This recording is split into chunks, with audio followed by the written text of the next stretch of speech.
Really a pleasure to share this floor with you. And this morning I got asked so many times, are you worried that, Catalonia is seeing a decline in the PISA scores? And yes, of course, we should be worried. That is, the way education plays out. But personally, what worries me more is that students in Catalonia struggle with the types of tasks that are most important for our future, and that they are good at things that matter less for our economies tomorrow. Catalonia is, the engine of the economy in Spain, and you need to be anticipating where is the economy going, what is society expecting from students. What our data. ¿Qué espera la sociedad de los estudiantes?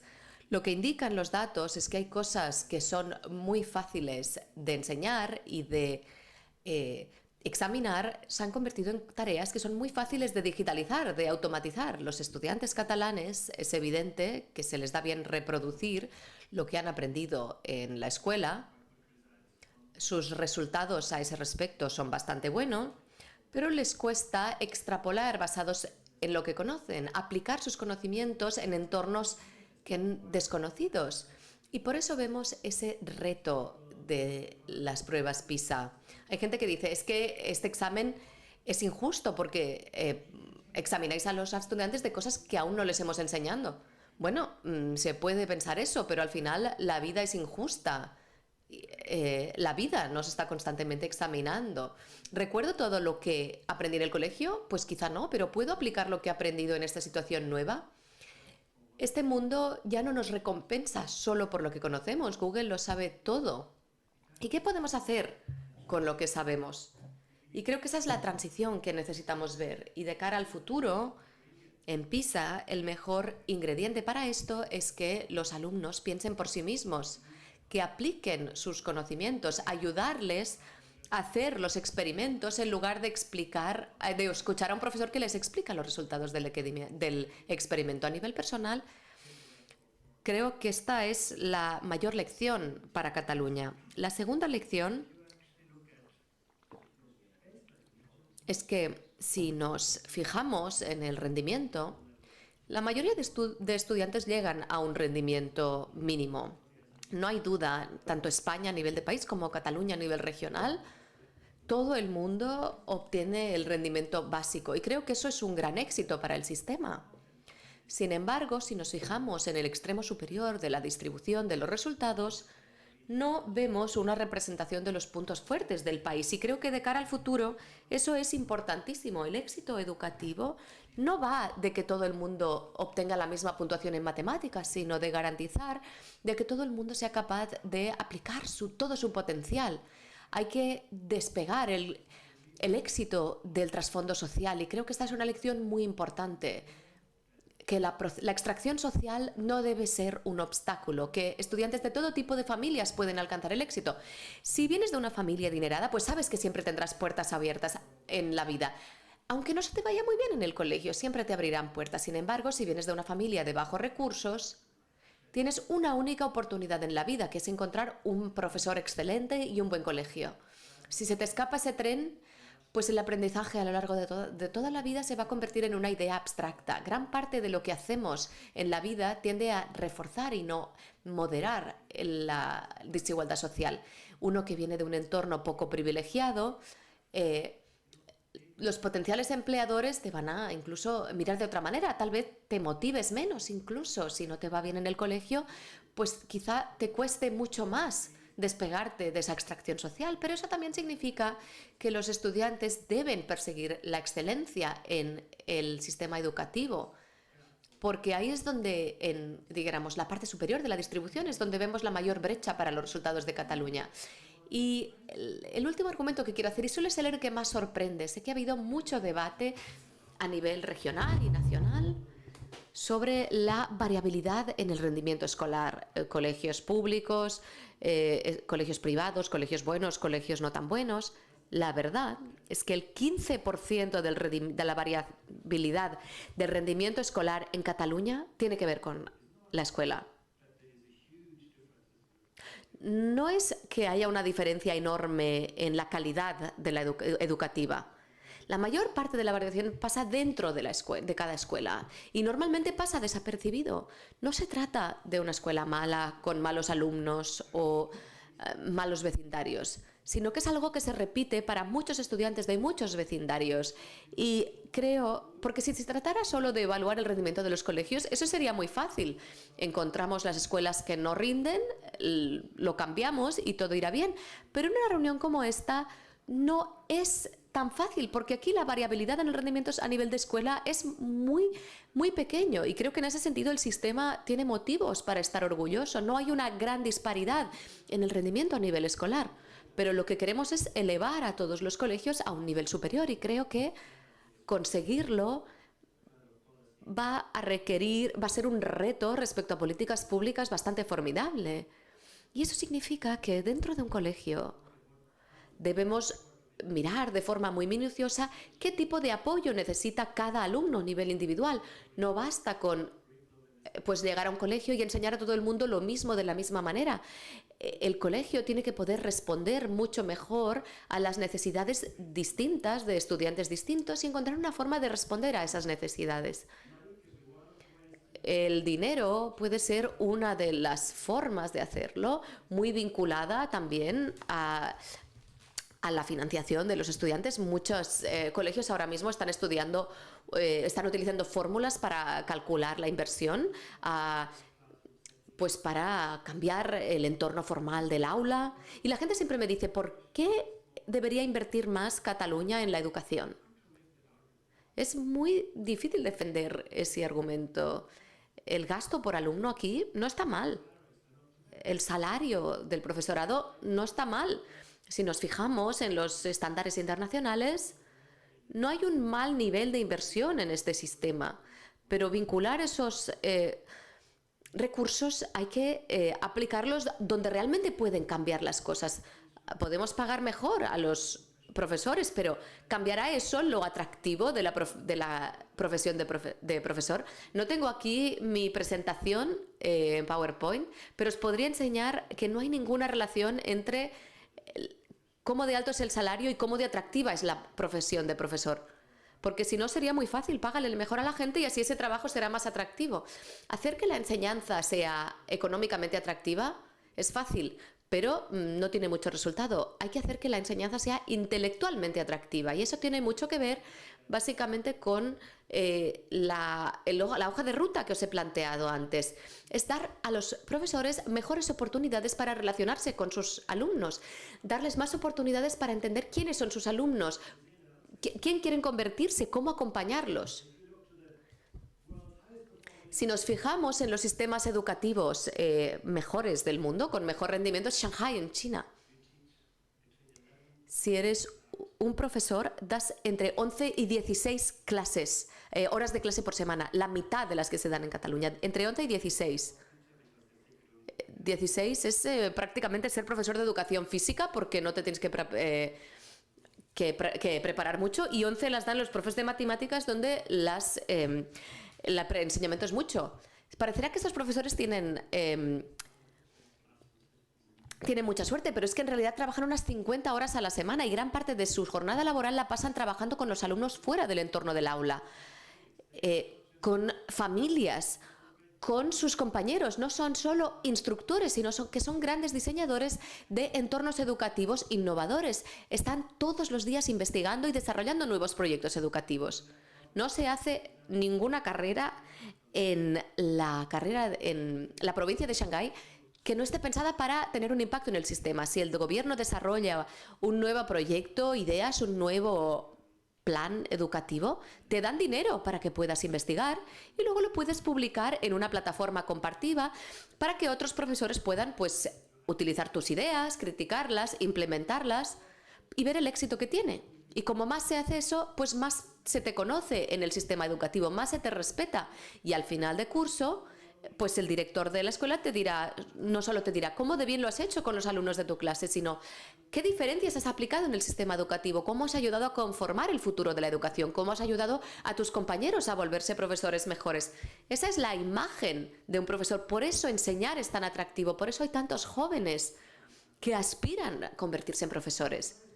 La segunda parte es la apertura de la profesión de maestro. Esto a menudo es lo que llamamos la jaula de oro. Hay un solo camino para convertirse en profesor y cuando lo consigues te dan pues un buen salario, pero es muy difícil hacer otra cosa porque no te has formado para otra cosa. Como más abierta sea la profesión de profesor, más atractiva se vuelva. Más abierto a nuevas ideas, a nuevas personas que vienen de otros caminos vitales.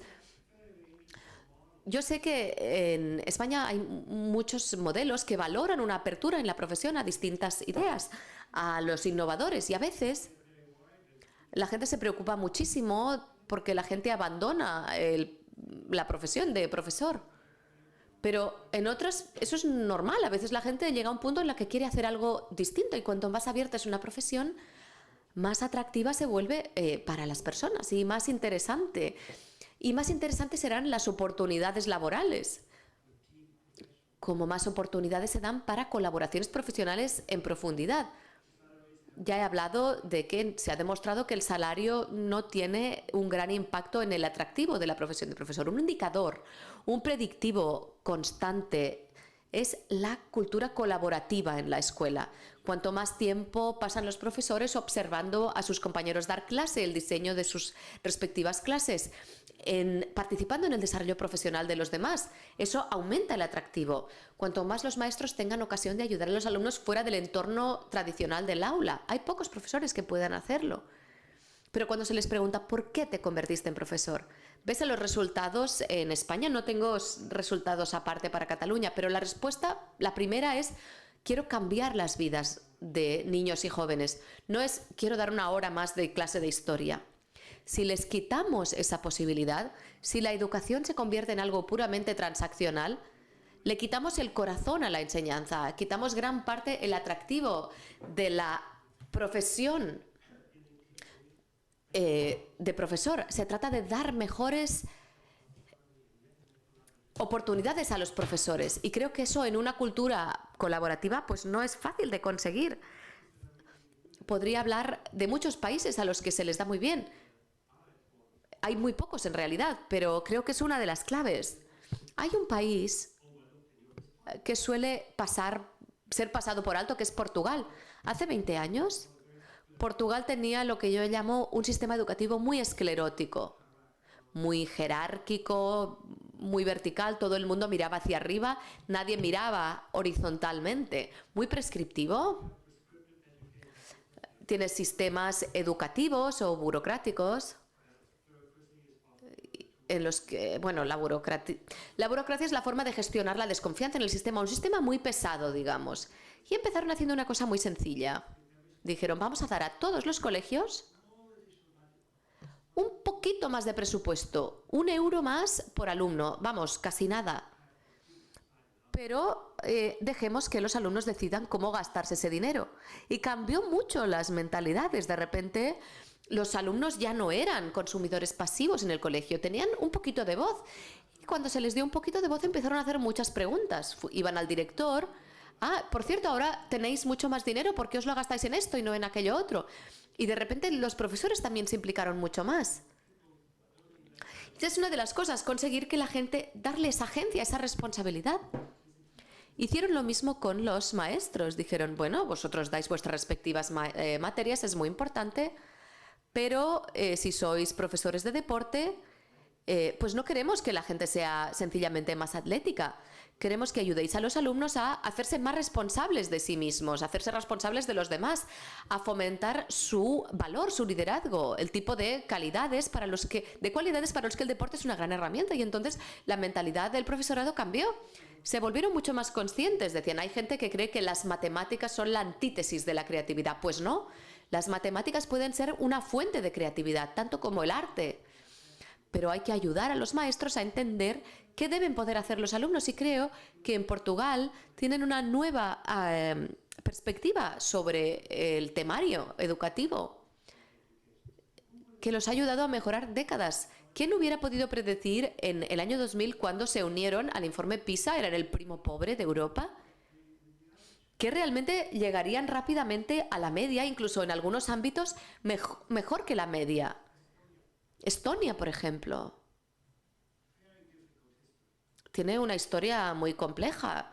Si nos fijamos en Estonia, Letonia, Lituania, Polonia, tiene una historia compartida, pero luego siguieron caminos muy distintos. Estonia derrocó un antiguo sistema y dijeron, queremos hacer las cosas de una forma muy distinta y les ha ido muy bien. Otros países en la región pues quisieron hacer mejoras graduales y les costó mucho convencer a la gente. Y yo creo que el camino estonio es una lección muy poderosa en la que fijarnos. A mí me gustaría volver al principio. Uno de los puntos fuertes de la educación en Cataluña, que se suele pasar por alto y que destaca el último informe PISA, es que al sistema le va bien en las competencias socioemocionales. Los estudiantes muestran buenos niveles de resiliencia social, de agencia, de calidad de sus relaciones sociales entre estudiantes. Y esto es algo en los que deberíamos valorar esos resultados. No deberían ser solo un resultado secundario de una buena educación, deberían ser una parte integral de una buena educación. El reto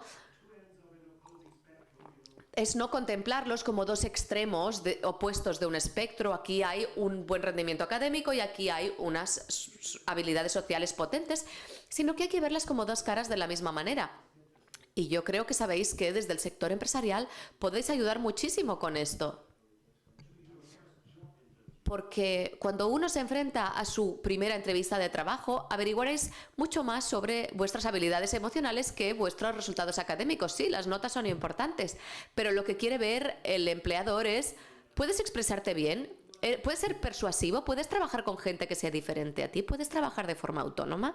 Esas son cosas que son muy importantes y que precisamente los estudiantes que vienen de entornos menos privilegiados se están perdiendo, pero eso no debería venir a expensas del resultado académico, sino a través de los resultados académicos. Y creo que ahí podemos aprender de un sistema europeo a quien le va muy bien, que tiene una excelencia en rendimiento académico, pero que les va mucho mejor en algunas de estas dimensiones socioemocionales.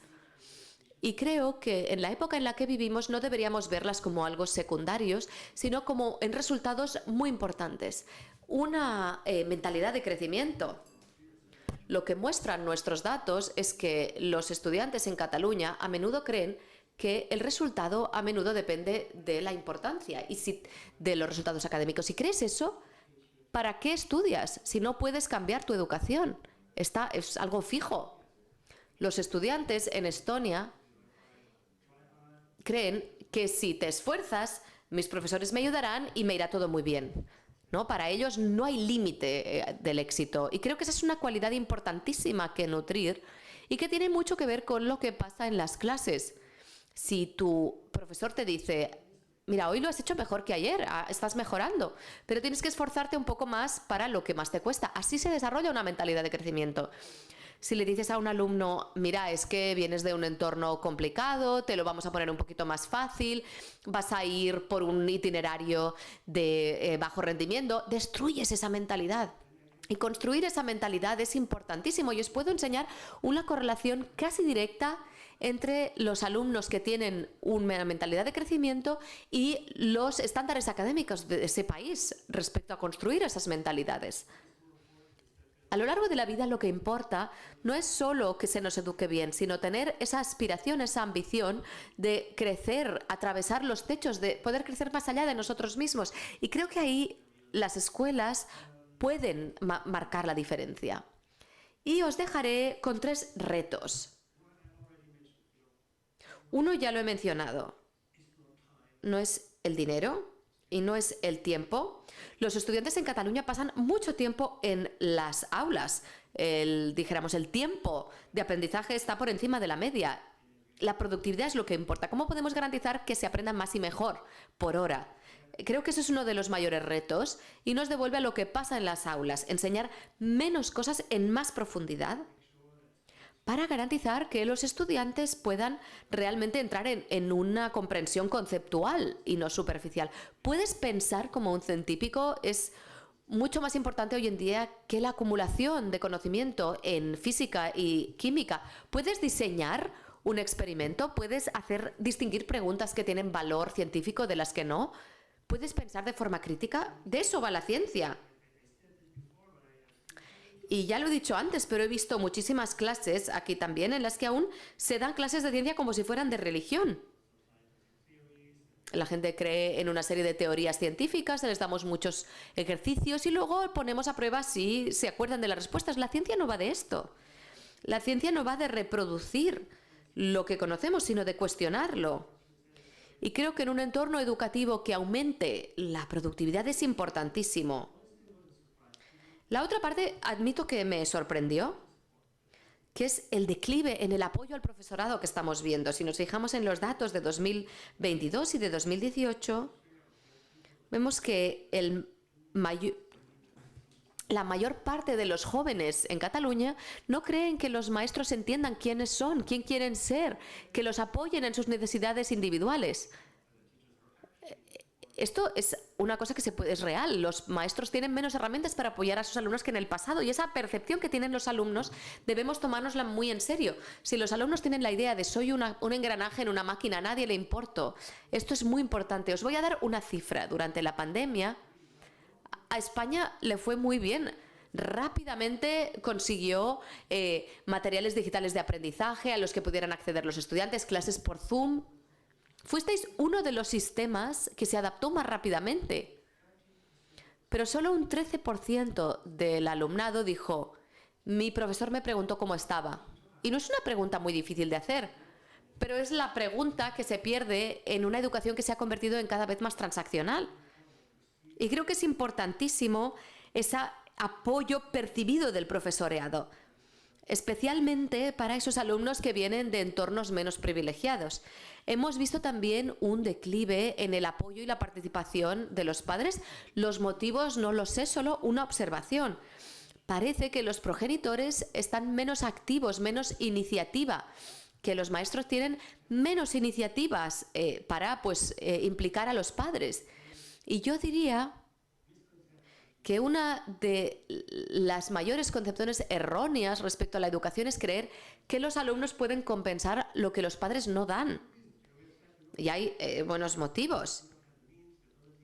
Hay padres que no tienen la habilidad o los medios o el interés para apoyar a sus hijos académicamente.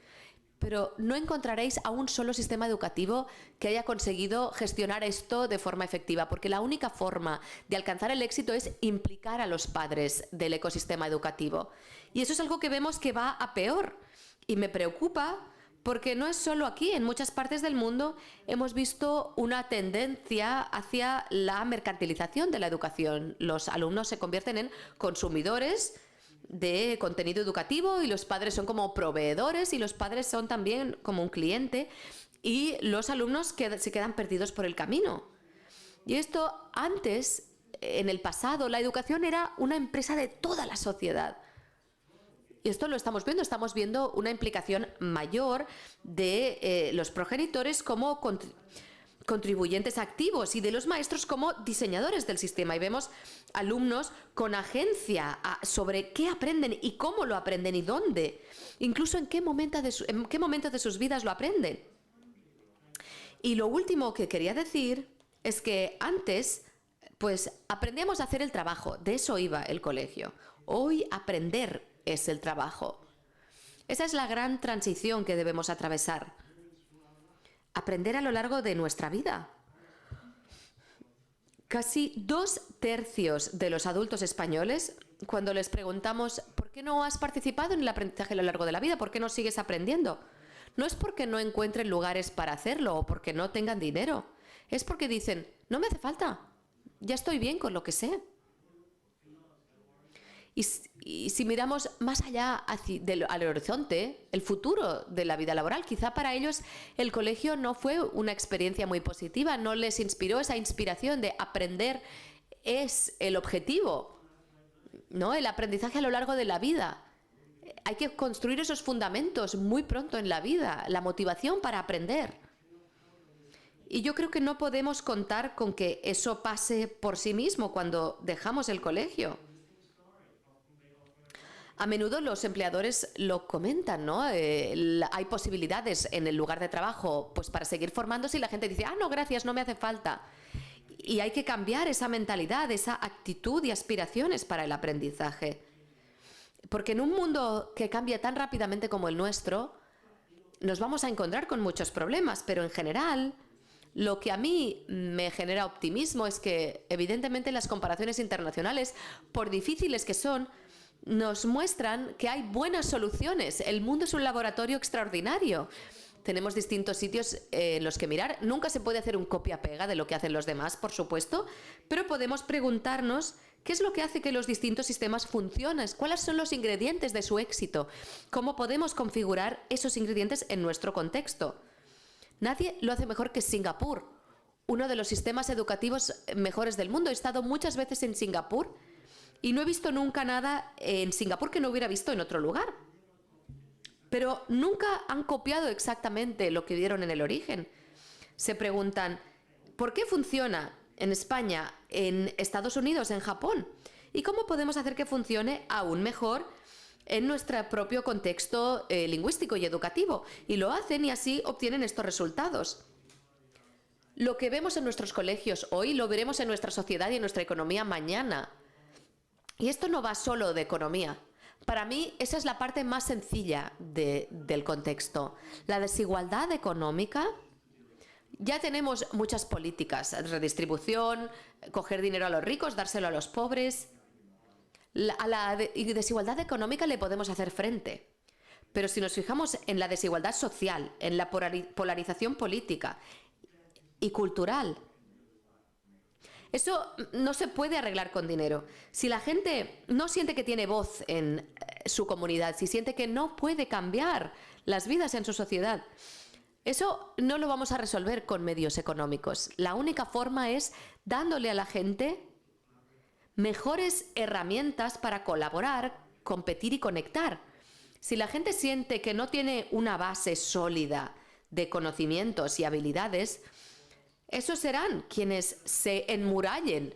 Y por desgracia, nuestra sociedad, nuestra economía lo pone cada vez más fácil. Hoy en día, la tecnología nos puede meter en esa cámara de eco, en la que resulta que es cada vez más difícil participar, por ejemplo, en la educación. Creo que de estas dimensiones es la única herramienta que tenemos. Muchas gracias.